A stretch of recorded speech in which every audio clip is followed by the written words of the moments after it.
Ba tata iba mama kiamboto keto awe itukolele betompe tuletezi o kombo ya tata ya mwana pe tata mulu mo santo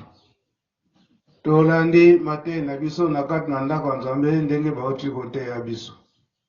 walande bile na biso ya bongo bapesi biso yango nde kobatela biso moi mobimba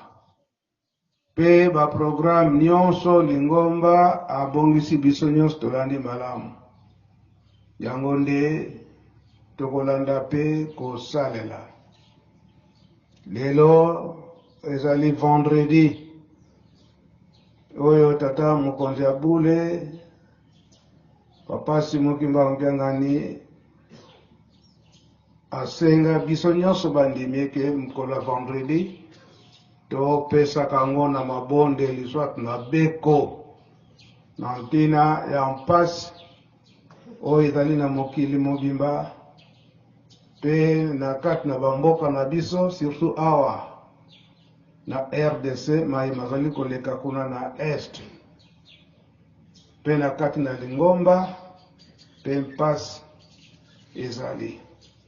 yango journal lelo ndenge tolandi programme topesa yango mingi na mabondeli to na beko ndenge recommandation ya papa mokonzi ya bule papa Simokimba Mpiangani ezali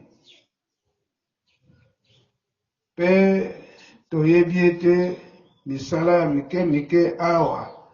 na kati na Yelusalemi ezangi te bangonga ya mabondeli tobosana te recommandation bangonga ya mabondeli tobosana te pe na Yelusalemi na mokili moba isika lingomba tata Simokimba Mokili programme mwana na mokolo ya mwana bapesi biso tosilisi bokoma tata mwana pe tata mwana mosantu amen.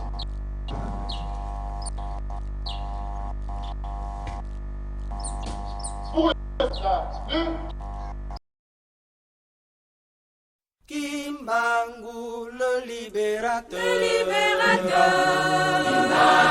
Kimbangu le Saint-Esprit, Kimbangu le libérateur, Kimbangu le Saint-Esprit. Alléluia, Alléluia, Alléluia, Alléluia, Alléluia, Kimbangu le Saint-Esprit. Alléluia, Alléluia,